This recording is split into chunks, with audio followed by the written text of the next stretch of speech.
अस्सलाम वालेकुम स्टूडेंट। आज जो कम्युनिकेशन स्किल में हम टॉपिक डिस्कस कर रहे हैं वो है कम्युनिकेशन एंड एथिकल कॉन्टेक्स्ट। कि हमारी कम्युनिकेशन में एथिक्स की कितनी फॉलोइंग होनी चाहिए और हमारी कम्युनिकेशन की इफेक्टिवनेस में एथिक्स का कितना बड़ा रोल है। अगर हम बात करें एथिक्स की तो ethics as a communication issues, communication of our values belief throughout the verbal and non verbal behaviour. हम एथिकली जब फॉलो करते हैं, एथिक्स को फॉलो करते हैं ड्यूरिंग द कम्युनिकेशन, तो कम्युनिकेशन के अंदर जो है हमारी सबसे अहम चीज़ होती है वैल्यूज बिलीफ, जो कि हम रिफ्लेक्ट करते हैं throughout our verbal and non verbal communication. हमारे बिलीफ क्या हैं, हमारी वैल्यूज तरजीहात क्या हैं और हम किस तरीके से अपने रिसीवर को देखते हैं। Our responsibility is to act and behave with honesty and fairness। और हमारी जो बुनियादी एथिकली कंसिड्रेशन होती है वो ये कि हम रिस्पॉन्सिबिलिटी फील करें कि हमारी कम्युनिकेशन में लाजमी तौर पर शामिल होनी चाहिए ऑनेस्टी एंड फेयरनेस। यानी कोई भी हम जो है कोई ऐसे फैक्ट फिगर या ऐसी कोई इंफॉर्मेशन जिसकी कॉन्क्रीटनेस या एक्यूरेसी में कोई डाउट हो तो हम ऐसी एलिमेंट को अपनी कम्युनिकेशन में शामिल ना करें। We must minimise the personal worth of each person. और हमें लाजमी तौर पे मिनिमाइज करने चाहिए during the communication personal worth of each person. imperative that we communicate to other the importance of good ethics। और ये लाजमी तौर पे हमें फोकस करना चाहिए कि जो भी हमारी कम्युनिकेशन है इसके अंदर जो है गुड एथिक्स की फॉलोइंग लाजमी तौर पे हो, ताकि हम मैक्सिमम लेवल पे अपनी कम्युनिकेशन को इफेक्टिव बना सकें। Importantly, in a responsible business enterprise, it is corporate leader and manager who set corporate ethical tones। Corporations ethical tones। किसी भी बिजनेस ऑर्गेनाइजेशन के अंदर जो बुनियादी तौर पे रिस्पॉन्सिबिलिटी होती है वो होती है लीडर्स की, कॉर्पोरेट लीडर्स की और मैनेजर की, जो सेट करते हैं अपनी ऑर्गेनाइजेशन की एथिकल टोन्स कि किस तरीके से ऑर्गेनाइजेशन में काम करने वाले तमाम मैनेजमेंट एंड वर्कर्स एथिक्स को फॉलो करेंगे।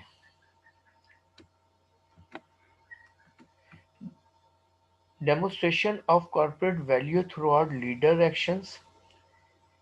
हमें जो है डेमोस्ट्रेशन करनी चाहिए कॉर्पोरेट वैल्यूज की अपने लीडर्स के एक्शंस के तौर पर।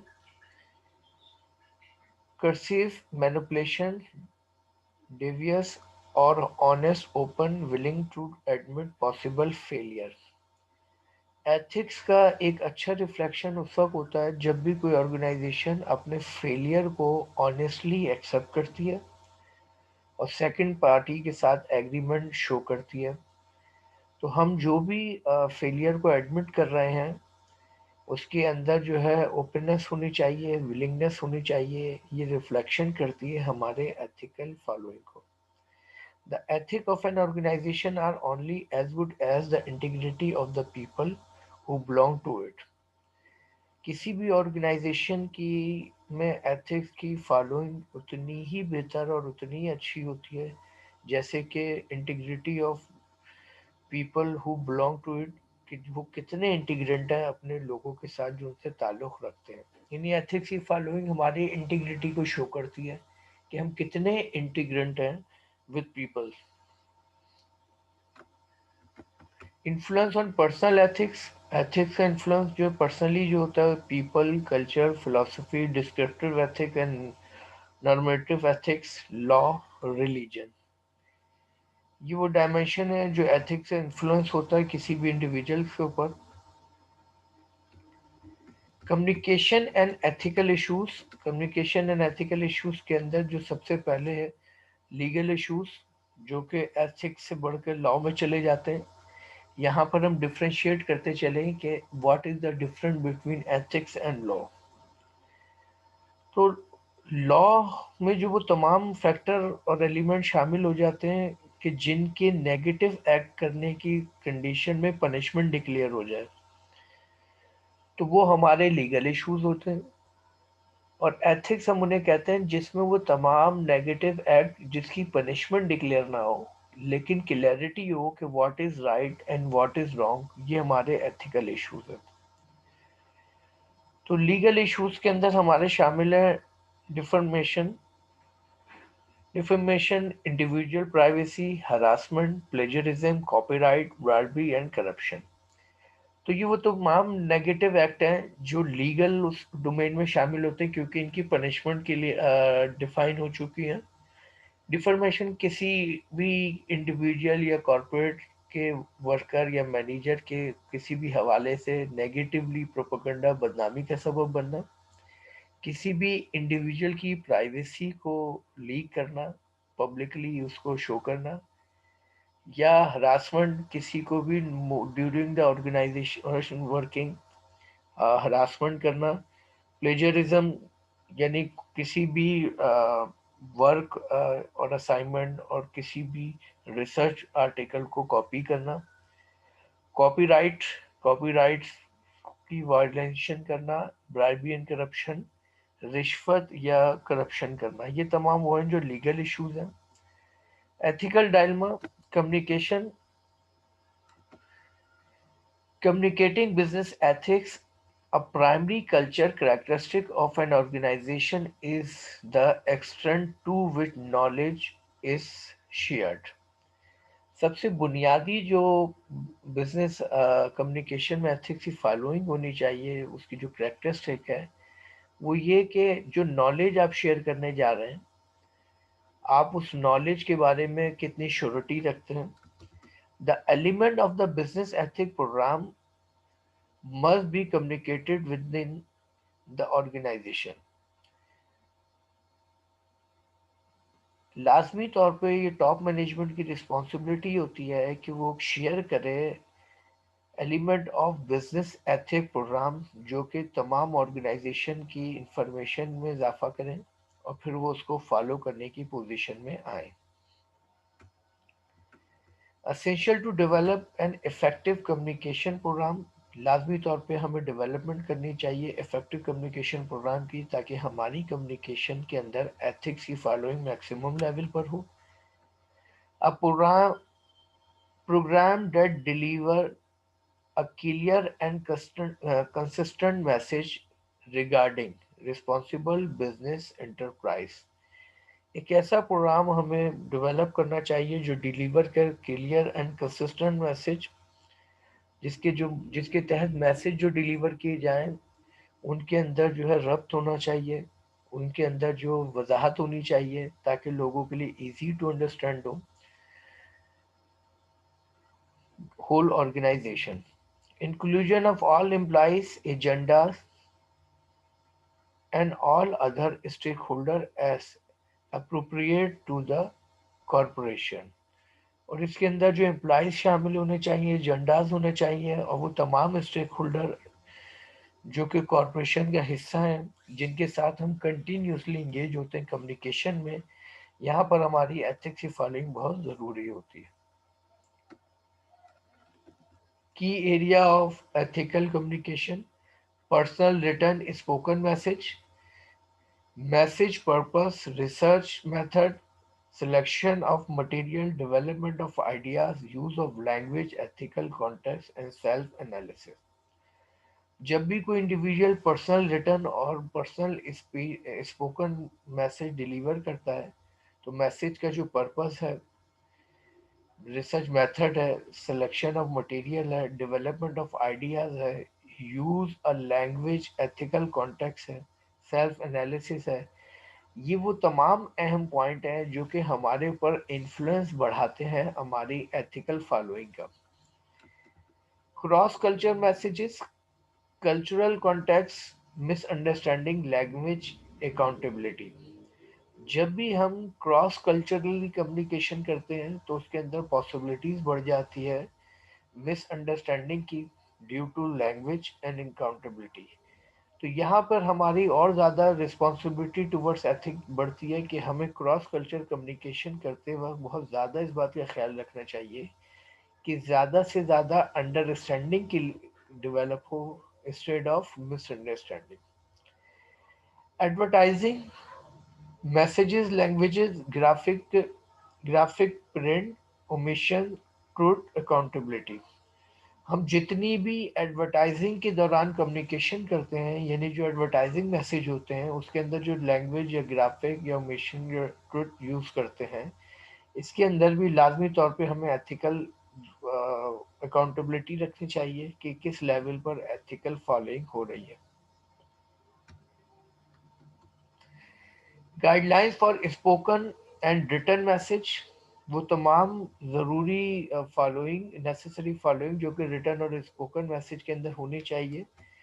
Message purpose, if my purpose is accomplished, will it be in the best interest of my listener. जो भी मैसेज हम अपने ऑडियंस को, अपने रिसीवर को डिलीवर कर रहे हैं, क्या उस मैसेज का मेन मकसद पूरा हो गया और वो मैसेज हमारी ऑडियंस के इंटरेस्ट में है, ये उनके लिए वेलबींग है। स्मॉल ग्रुप बेनिफिट और विल द लार्ज। हमें ये भी फोकस करना चाहिए कि जो हमारी ऑडियंस है उनका ताल्लुक स्मॉल ग्रुप से है या वो एक लार्ज ग्रुप की शक्ल में है। ऑर्गेनाइजेशन सोसाइटी बी सर्व, जो हम मैसेज डिलीवर कर रहे हैं वो किसी ऑर्गेनाइजेशन के लिए है या किसी सोसाइटी के लिए जो उसको सर्व करेगी। Do I have any hidden agenda that effect my purpose, और during the delivering specific message, ये बात को कंसीडर करना बहुत ज़रूरी है क्या कोई ऐसा हिडन एजेंडा मौजूद है जो कि मेरे हमारे मैसेज या उसके पर्पस पे इफेक्ट करेगा। Research methods are my sources reliable, जब भी हम कोई रिसर्च से रिलेटेड जो है कोई बात डिस्कस कर रहे हो या कोई मैसेज डिलीवर कर रहा हूँ तो इस चीज़ के अंदर एथिकल फॉलोइंग ये है कि जो सोर्स जो रेफरेंस हम यूज़ कर रहे हैं वो किस हद तक रिलायबल है, उन्हें मैक्सिमम लेवल पर रिलायबल होना चाहिए। रिसेंट एंड अनबाइस, और उनके अंदर कोई बाइसनेस नहीं शामिल होनी चाहिए क्योंकि बाइसनेस जो है क्वालिटी ऑफ कम्युनिकेशन को वीक करती है और इससे हमारी एथिक्स की वायलेंस होती है। वाज माई रिसर्च ट्रूथ, जो हमने रिसर्च की है क्या वो रिसर्च एग्जैक्टली राइट है, ट्रूथ है, उसके अंदर कोई ऐसा मटेरियल या ऐसे डायमेंशन इन्वॉल्व ना हो जो कि हमारी उसकी रियलिटीज को वीक करें। Have I gathered information from all avenues that is relevant to my subject and purpose, और जो भी मैंने रिसर्च की है, जो भी हम रिसर्च करते हैं उसके अंदर जितनी भी इंफॉर्मेशन है उसका ताल्लुक हमारे उस सब्जेक्ट और पर्पस से, यानी रेलिवेंसी का लेवल उसके अंदर हाई है या वीक है।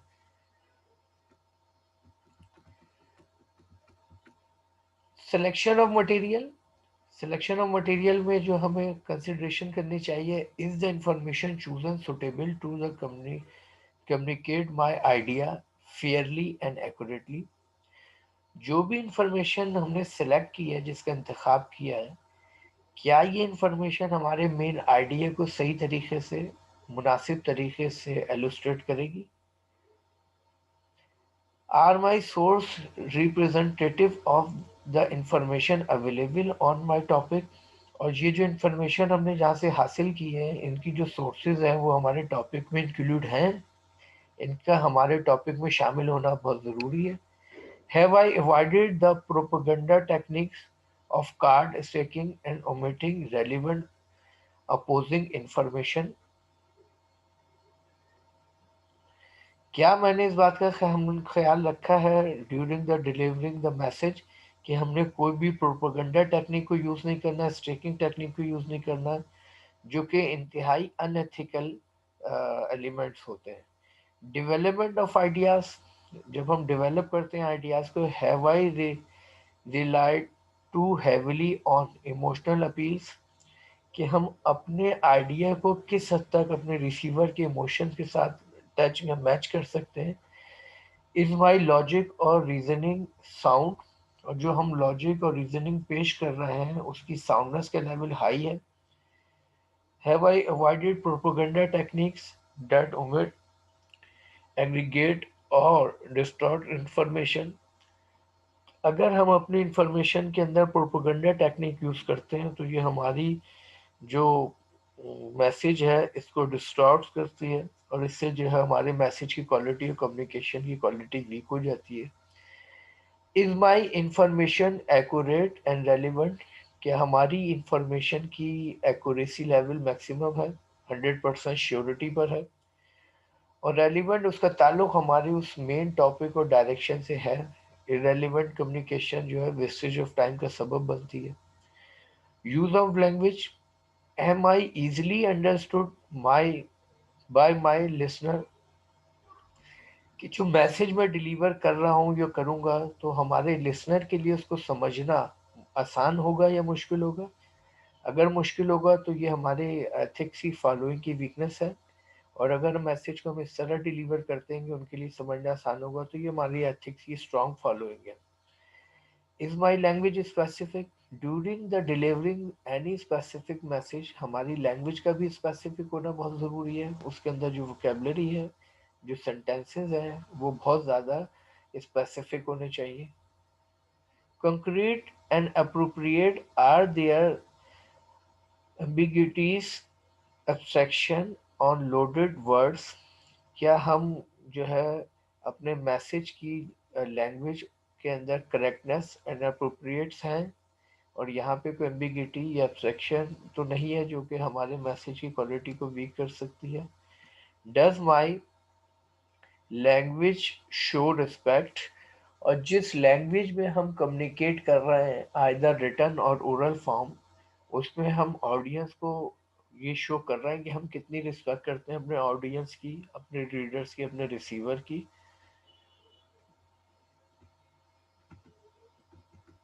Ethical context, have I considered that listener values feeling and attitude in my message? हम किस हद तक अपने लिसनर की फीलिंग्स को रियलाइज कर रहे हैं ड्यूरिंग डिलीवरिंग द मैसेज? किस हद तक उनकी वैल्यूज को अंडरस्टैंड कर रहे हैं ड्यूरिंग डिलीवरिंग द मैसेज? और किस हद तक उनके एटीट्यूड के मुताबिक उनको मैसेज डिलीवर कर रहे हैं? ये हमारे लिए एथिकल कॉन्टेक्स्ट होता है। Have I avoided using communication strategies that would take advantage of their role, status और बैकग्राउंड? क्या हमने अवॉइड किया है ड्यूरिंग द कम्युनिकेशन उन स्ट्रेटजीज को जो एडवांटेजेस और रोल और स्टेटस बैकग्राउंड को फॉलो करती हैं, क्योंकि ये हमारी कम्युनिकेशन के लिए कभी भी फेवरेबल नहीं होती? Self analysis, do I feel comfortable with purpose and development of my presentations? मैं किस तरीके से अपने आप को सेल्फ एनालिसिस करें कि हमारी जो मैसेज की प्रेजेंटेशन है, जो हमारे मैसेज की डेवलपमेंट है, वो कितनी ज़्यादा इफेक्टिव और आइडियल है? Do I sincerely believe that watt I have communicated is important and true? और मैं अपने मैसेज और इन्फॉर्मेशन और नॉलेज के लिहाज से कितनी ज़्यादा श्योरिटी रखता हूँ कि उनके अंदर कितनी ज़्यादा सच्चाई मौजूद है? Is this message with in my ethical comfort zone? और ये मैसेज हमारे एथिकल कंफर्ट जोन में मौजूद है या इससे बाहर है? इसकी कंसिडरेशन करना बहुत ज़रूरी होता है। Cross culture ethical guidelines,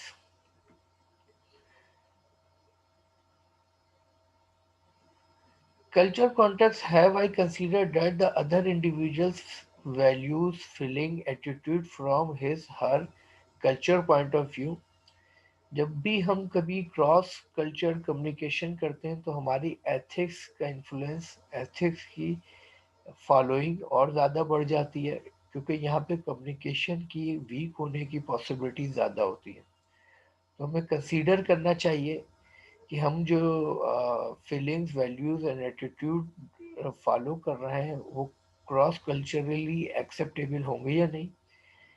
have I attempted to understand the context of the transaction from the other person position? और हम जो भी कंटेंट या जो भी ट्रांजैक्शन या जो भी इंफॉर्मेशन डिलीवर कर रहे हैं उसको हमने कितना ज़्यादा फोकस किया है अदर पर्सन पोजिशन पर रख। Do I believe that all the other people involve fully understand the context of the transaction and all its application। और सबसे बड़ी जो एथिकल कंसिडरेशन होती है वो ये होती है कि जो भी हमने मैसेज, जो भी हमने कंटेंट इंफॉर्मेशन डिलीवर की है, उसकी अंडरस्टैंडिंग का लेवल हमारी ऑडियंस में किस हद तक है। अगर अंडरस्टैंडिंग का लेवल वीक है तो हम किस तरह उसको बढ़ा सकते हैं, और अगर अंडरस्टैंडिंग का लेवल हाई है तो हमारे लिए किस लेवल तक सेटिस्फैक्ट्री पोजीशन पर है।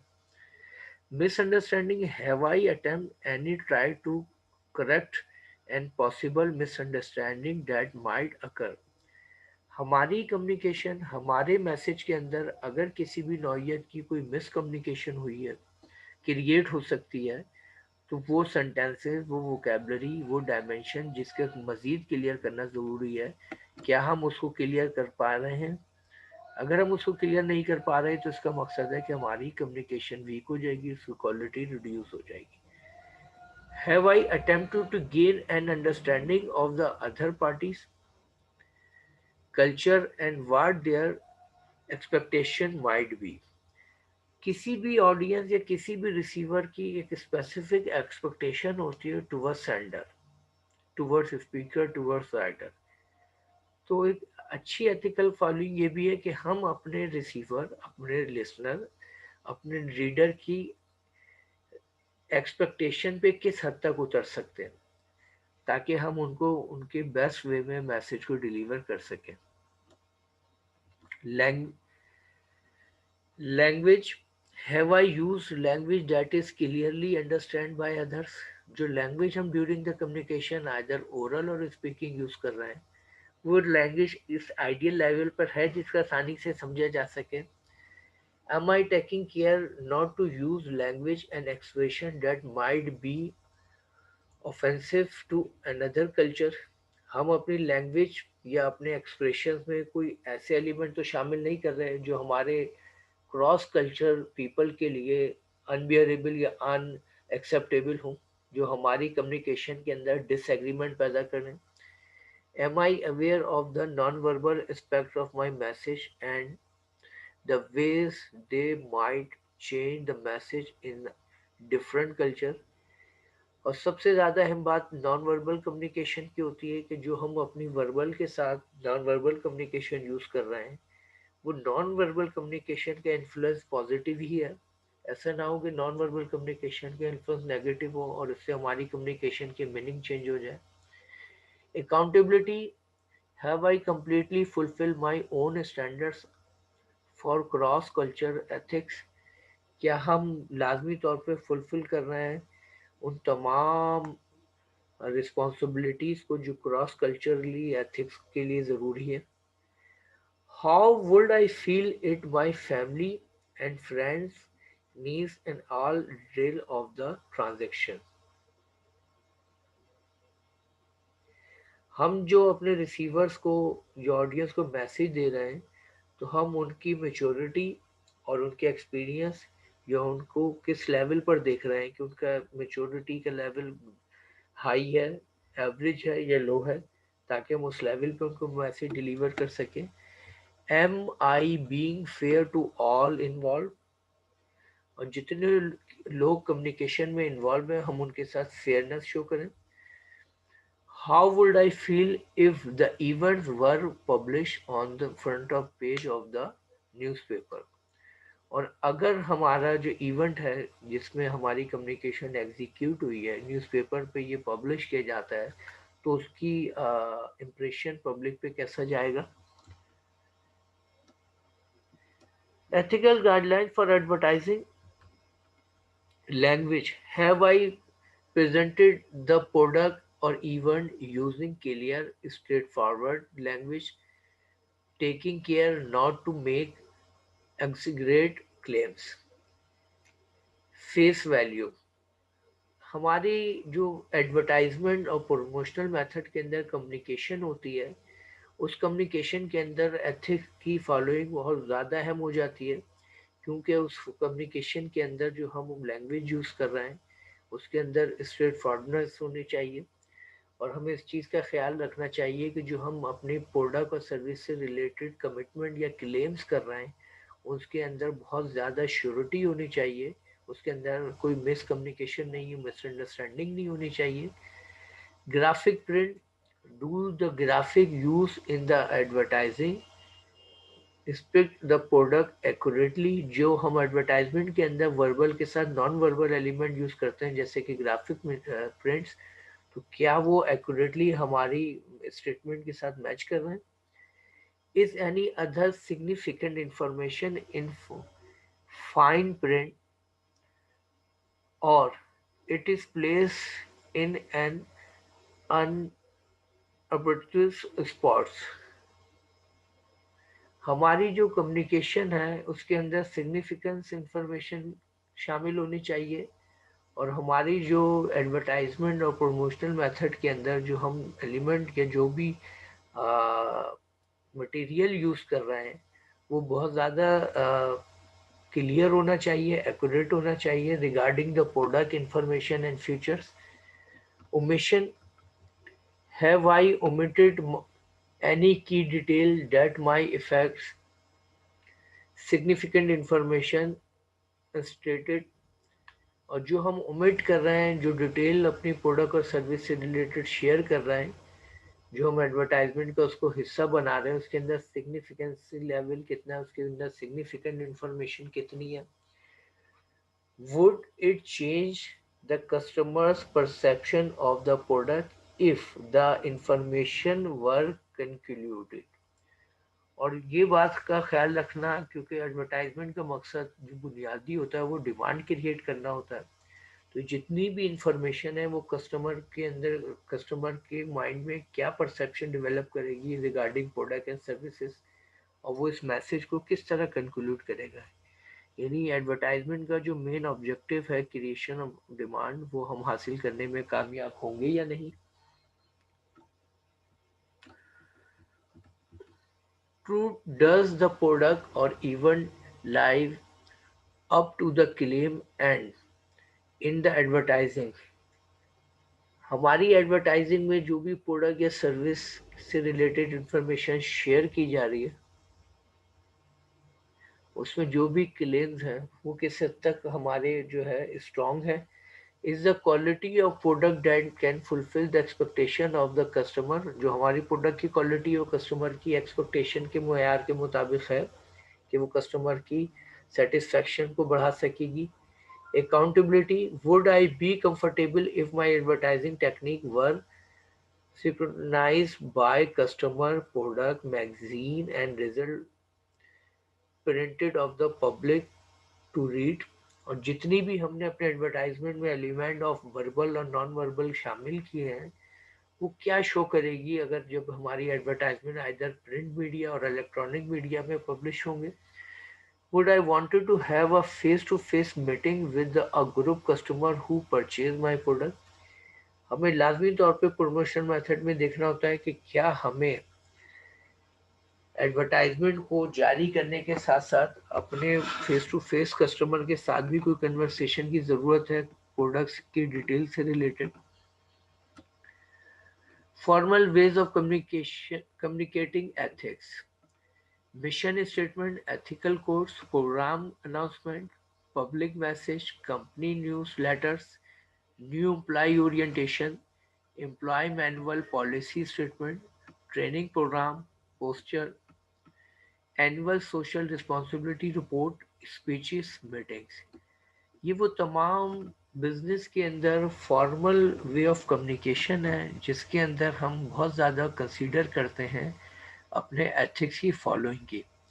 चाहे वो मिशन स्टेटमेंट की डेवलपमेंट हो, जो कोई ऑर्गेनाइजेशन अपना विजन एंड मिशन डेवलप करती है, चाहे वो ऑर्गेनाइजेशन की किसी स्पेसिफिक प्रोग्राम की अनाउंसमेंट हो, कोई प्रोग्राम या इवेंट है जिसकी अनाउंसमेंट है उसमें भी एथिक्स की फॉलोइंग ज़रूरी है, या ऑर्गेनाइजेशन कोई पब्लिक मैसेज डिक्लेयर कर रही है, या ऑर्गेनाइजेशन डिफरेंट नौयत के जो इंटरनल और एक्सटर्नल न्यूज़ लेटर्स यूज़ करती है उसके अंदर एथिक्स की फॉलोइंग किस हद तक है।